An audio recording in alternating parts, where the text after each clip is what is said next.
Allahumma barik wa salli wa sallim nahmadu wa salli ala rasulil karim amma ba'.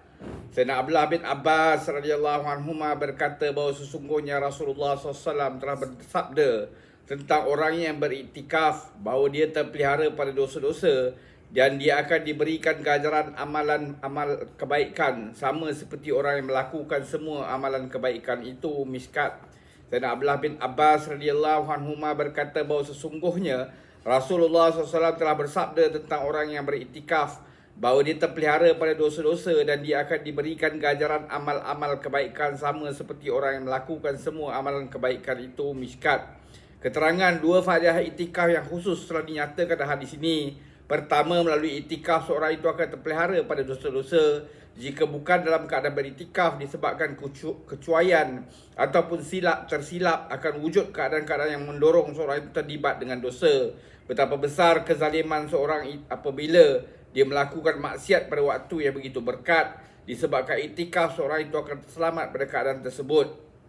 Kedua, disebabkan iktikaf banyak amalan kebaikan seperti mengiringi jenazah, menziarahi orang sakit dan sebagainya tidak dapat dilakukan.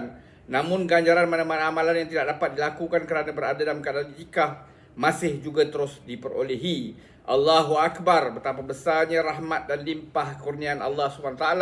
Seorang itu hanya melakukan satu ibadat tetapi mendapat ganjaran untuk berpuluh ibadat yang lain. Sebenarnya rahmat Allah SWT hanya menanti peluang.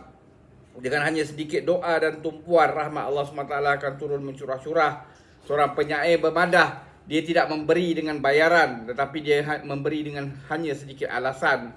Namun demikian, pada mula lagi kita tidak menghargai rahmat itu, malah tidak merasakan perlu kepadanya. Siapakah yang akan memberi perhatian kepada rahmat itu? Kenapa perlu memberi perhatian kepadanya? Ini semua berlaku kerana kepentingan agama sudah tidak ada lagi dalam hati kita. Seorang penyair berkata, "Wahai Syahidi." Syahidi adalah nama seorang penyair. Ungkapan ini ditujukan kepada dirinya sendiri. Kurniaannya umum untuk semua. Tidak ada apa-apa pertentangan denganmu jika kamu layak. Semoga Allah Ta'ala bagi taufik untuk kita ambil iktibar, amalkan dan sampaikan. Subhanallah wa bihamdi. Subhanakallahumma bihamdika asyhadu an la anta astaghfiruka wa atubu ilaik. Subhana rabbika rabbil izzati amma yasifun. Wassalamun ala mursalin walhamdulillahi rabbil alamin. Taqabbalallah.